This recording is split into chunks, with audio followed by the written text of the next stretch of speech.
Бүгүн 26 апрелде Жогорку сотто Коргоо министри Таалайбек Өмүралиевге байланыштуу иш каралып, жыйынтыгында Жогорку сот Бишкектин 1-май райондук сотунун министрди актаган өкмүн күчүндө калтырып, ишине чекит койду. Бул туурасында Жогорку соттун маалымат кызматы билдирди. Андагы маалыматка караганда, Таалайбек Өмүралиевден башка дагы бул иште Коргоо министринин мурдагы орун басары Жаныбек Капаров жана башка офицерлер да акталганы айтылат. Бүгүн Кыргыз Республикасынын Жогорку соту тарабынан Таалайбек Өмүралиев, Капаров, Абдрасулов, Базарбаев, Дүйшөналиев, Дүйшөкеев, Матисахов, Мурзабеков, Насиров, Орозматов жана Элимановго карата жаза иши каралды.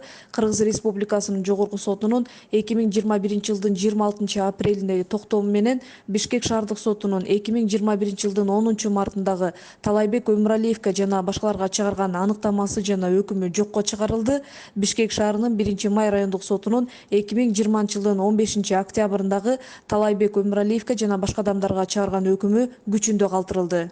Эске салсак, Таалайбек Өмүралиев Коргоо министри болуп иштеп турган маалында ал бюджетке ири суммада зыян келтирилген деп күнөөлөнүп, ага кызмат абалынан кыянат пайдалануу, ишенип берилген мүлктү өзүнө ыйгарып алуу жана кызматтык жасалмалуулук беренелери боюнча кылмыш иши козголгон. Ал эми анын негизинде сот Өмүралиевди күнөөлүү деп таап 5 миллион сом айып пул салуу менен бирге генерал-майор намынан да ажыраткан. Ал эми бул кызматта турган министрге айыптоо өкүмү чыккан сейрек учур.